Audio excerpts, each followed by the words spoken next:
राम राम दोस्तों, जय बाबा नीम करौली महाराज जी की, जय हनुमान बजरंग बली जी की।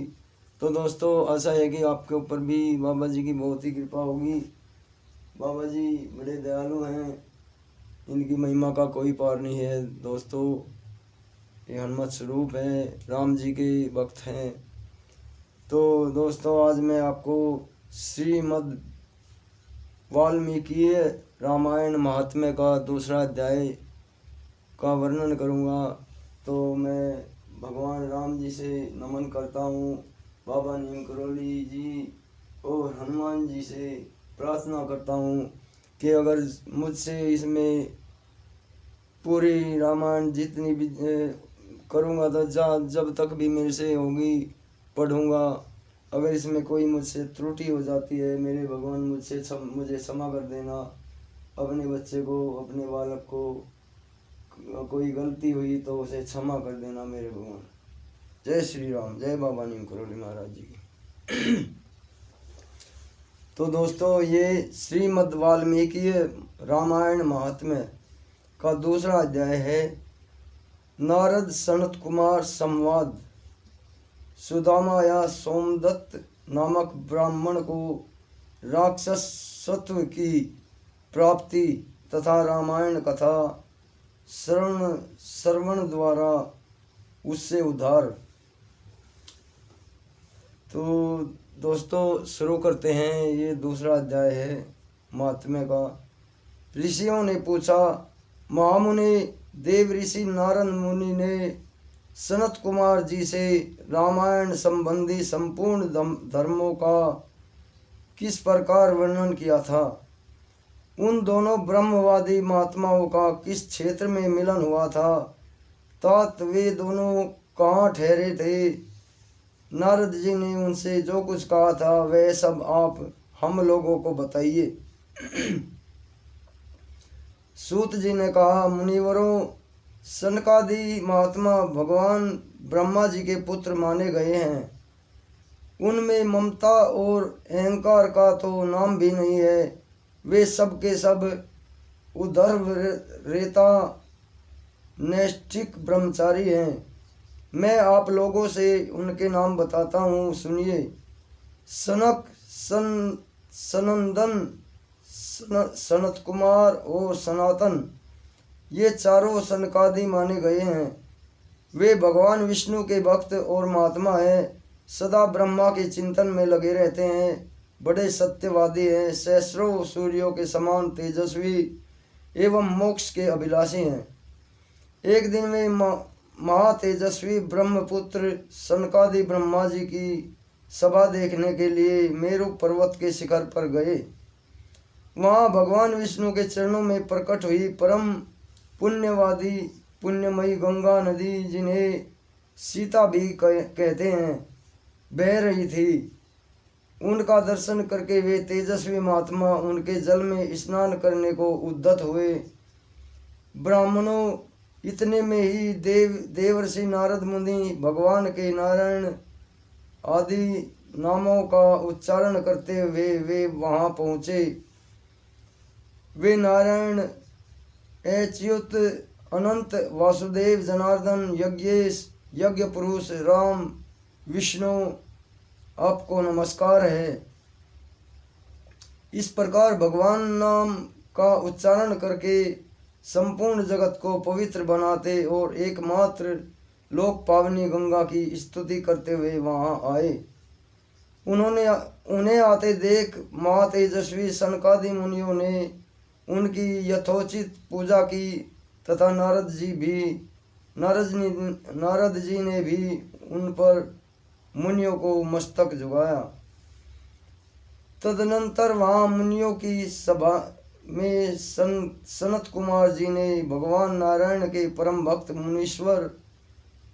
मुनिवर नारसदे इस प्रकार कहा। सनत कुमार बोले, महाप्राज्ञ नारद जी, आप समस्त मुनीश्वरों में सर्वज्ञ हैं, सदा श्री हरि के भक्ति में तत्पर रहते हैं।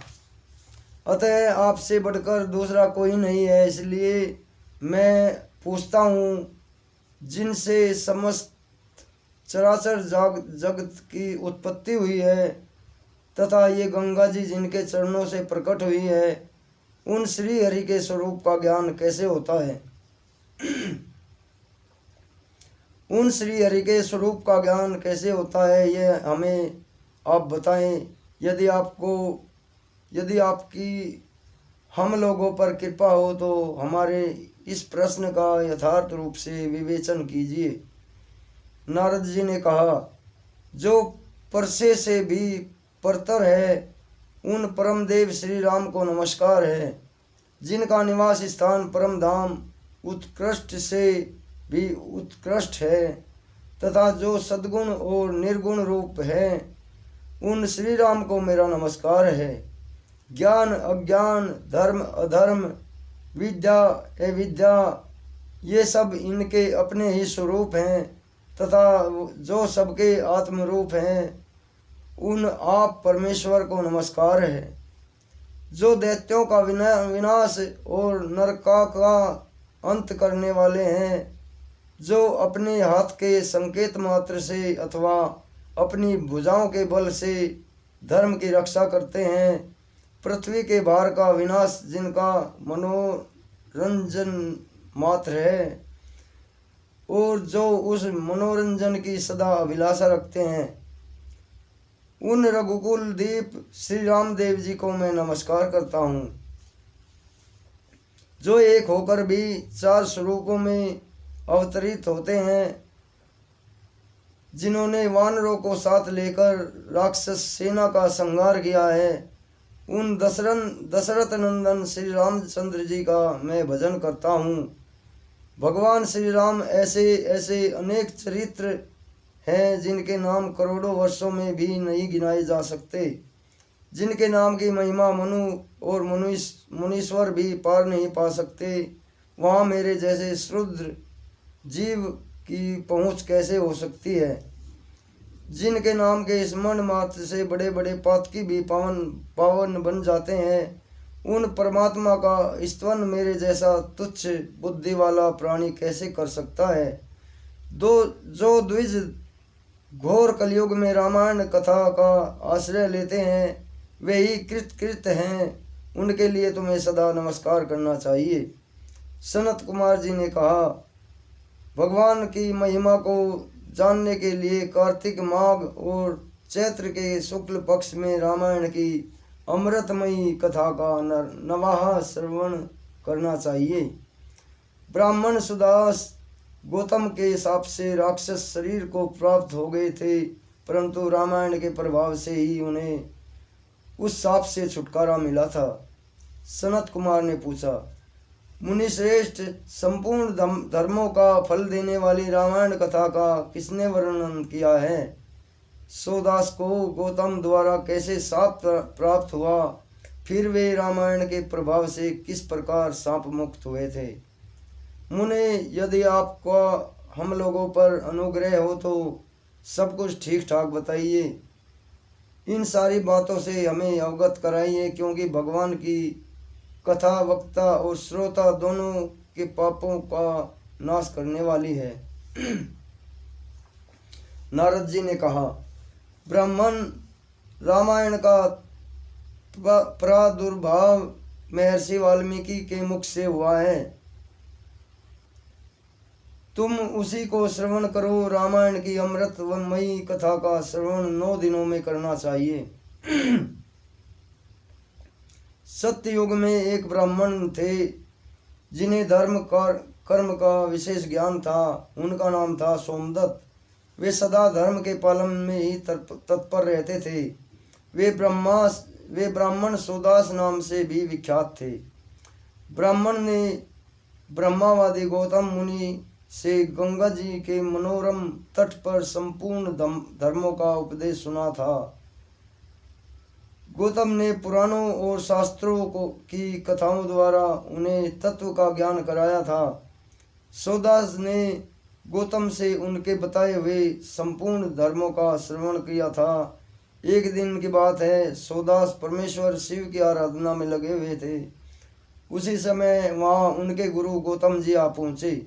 परंतु सौदास ने अपने निकट आए हुए गुरु को भी उठकर प्रणाम नहीं किया।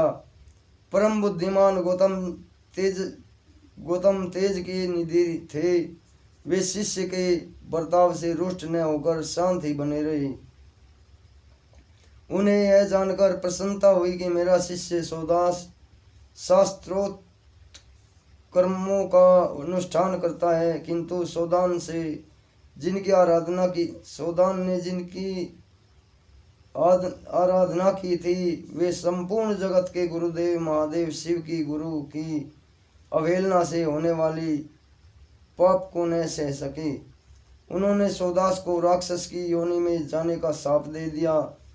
तब विनय कल का कोविद ब्राह्मण ने हाथ जोड़कर गौतम से कहा। ब्राह्मण बोले, संपूर्ण धर्मों के ज्ञाता सर्वदर्शी सुरेश्वर भगवान, मैंने जो अपराध किया है वह सब आप क्षमा कीजिए। गौतम ने कहा, वत्स, कार्तिक मास के शुक्ल पक्ष में तुम रामायण की अमृतमयी कथा को भक्ति भाव से आदर पूर्वक श्रवण करो। इस कथा को 9 दिनों में सुनना चाहिए। ऐसा करने से यह शाप अधिक दिनों तक नहीं रहेगा, केवल 12 वर्षों तक ही रहेगा।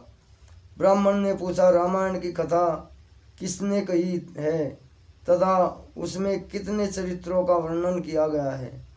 महात्मे, यह सब संक्षेप में बताने की कृपा करें।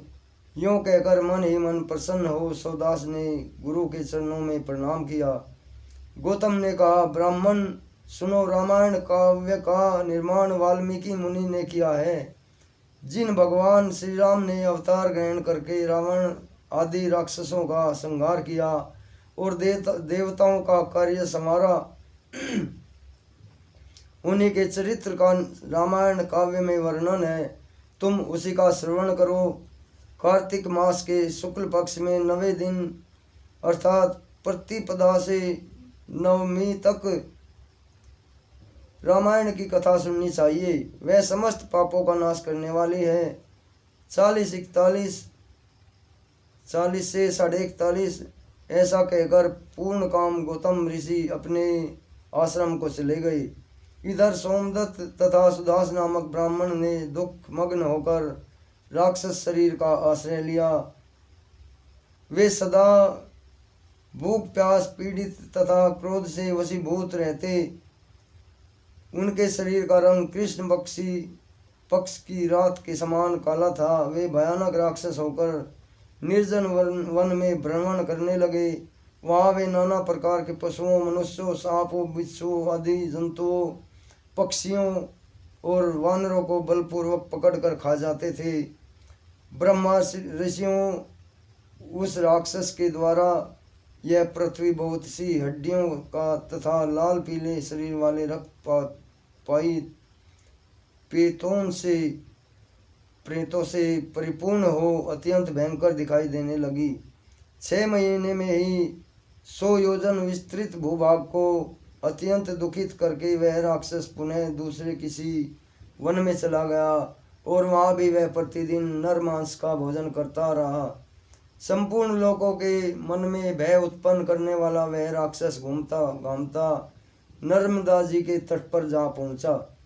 इसी समय कोई अत्यंत धर्मात्मा ब्राह्मण उधर आ निकला। उसका जन्म कलिंग देश में हुआ था। लोगों में वह गर्ग नाम से विख्यात था।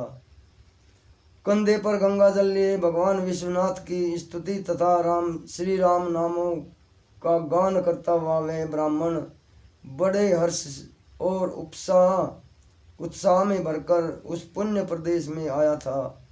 गर्ग मुनि के आते देख राक्षस सुदास बोल उठा, हमें भोजन प्राप्त हो गया। ऐसा कहकर वह अपनी दोनों भुजाएं को ऊपर उठाकर वह मुनि की ओर चला, परंतु उनके द्वारा उच्चारित होने वाली भगवान नामों को सुनकर वह दूर ही खड़ा रहा। उन ब्रह्म ऋषि को मारने में असमर्थ होकर राक्षस उनसे इस प्रकार बोला। राक्षस ने कहा, यह तो बड़े आश्चर्य की बात है। भद्र महाभाग, आप महात्मा को नमस्कार है। आप जो भगवान को स्मरण कर रहे हैं इतने से ही राक्षस भी दूर भाग जाते हैं। मैंने पहले कोटि सहस्र ब्राह्मणों का भक्षण किया है। ब्रह्मांड आपके पास जो नाम रूपी कवच है वही राक्षसों के महान भय से आपकी रक्षा करता है। आपके द्वारा किए गए नमस्कार मात्र से हम राक्षसों को भी परम शांति प्राप्त हो गई है। यह भगवान अच्युत की कैसी महिमा है। महाभाग ब्राह्मण, आप श्री राम कथा के प्रभाव से सर्वथा राग आदि दोषों से रहित हो गए हैं, अतः आप मुझे इस अधम पात के से बचाइए। मुनि श्रेष्ठ, मैंने पूर्व काल में अपने गुरु की अवहेलना की थी, फिर गुरु जी ने मुझ पर अनुग्रह किया और यह बात कही। पूर्व काल में वाल्मीकि मुनि जी ने जो रामायण की कथा कही है उसका कल कार्तिक मास से शुक्ल पक्ष में प्रयत्न पूर्वक श्रवण करना चाहिए। इतना कहकर गुरुदेव ने पुनः वह सुंदर एवं शुभदायक वचन कहा, रामायण की अमृतमयी कथा 9 दिनों में सुननी चाहिए। अतः संपूर्ण शास्त्रों के तत्व का जानने वाला महाभाग ब्राह्मण, आप मुझे रामायण कथा सुनाकर इस पाप कर्म से मेरी रक्षा कीजिए। नारद जी कहते हैं, उस समय वहाँ राक्षस के मुख से रामायण का परिचय तथा श्री राम के उत्तम महात्म्य का वर्णन सुनकर द्विज श्रेष्ठ गर्ग आश्चर्यचकित हो उठे। श्री राम का नाम ही उनके जीवन का अवलंब था। वे ब्राह्मण देवता उस राक्षस को प्रति दया से द्रवित हो गए और सुदास से इस प्रकार बोले। ब्राह्मण ने कहा, महाभाग राक्षस राज, तुम्हारी बुद्धि निर्मल हो गई है। इस समय कार्तिक मास का शुक्ल पक्ष चल रहा है, इसमें रामायण कथा सुनो। रात्रि राम भक्ति परायण राक्षस, तुम श्री रामचंद्र जी के महात्म्य को श्रवण करो। श्री रामचंद्र जी के ध्यान में तत्पर रहने वाले मनुष्यों को बाधा पहुंचाने में कौन समर्थ हो सकता है। जहाँ श्री राम का भक्त है वहाँ ब्रह्मा विष्णु और शिव विराजमान हैं। वही देवता सिद्ध तथा रामायण का आश्रय लेने वाले मनुष्य हैं। अतः कार्तिक मास के शुक्ल पक्ष में तुम रामायण की कथा सुनो। 9 दिनों तक इस कथा को सुनने का विधान है, अतः तुम सदा सावधान रहो। ऐसा कहकर गर्ग मुनि ने उसे रामायण की कथा सुनाई। कथा सुनते ही उसका राक्षसत्व दूर हो गया। राक्षस भाव का परित्याग करके वह देवताओं के समान सुंदर, करोड़ों सूर्यों के समान तेजस्वी और भगवान नारायण के समान कांतिमान हो गया। अपनी 4 भुजाओं में शंख चक्र गदा और पद्म लिए वह श्री हरि वैकुंठ धाम में चला गया। ब्राह्मण गर्ग मुनि की भूरी भूरी प्रशंसा करता हुआ वह भगवान के उत्तम धाम में जा पहुंचा। नारद जी कहते हैं, विप्रवरो, अतः आप लोग भी रामायण की अमृतमयी कथा सुनिए। इसके श्रवण की सदा ही महिमा है, किंतु कार्तिक मास में विशेष बताई गई है। रामायण के नाम का स्मरण करने से ही मनुष्य करोड़ों महापात को तथा समस्त पापों से मुक्त हो जाता है, परम गति को प्राप्त कर लेता है। मनुष्य रामायण इस नाम का जब एक बार भी उच्चारण करता है तभी वह समस्त पापों से मुक्त हो जाता है और अंत में भगवान विष्णु के लोकों में चला जाता है। जो मनुष्य सदा भक्ति भाव से रामायण कथा को पढ़ते और सुनते हैं उन्हें गंगा स्नान की अपेक्षा 100 गुना पुण्य फल प्राप्त होता है।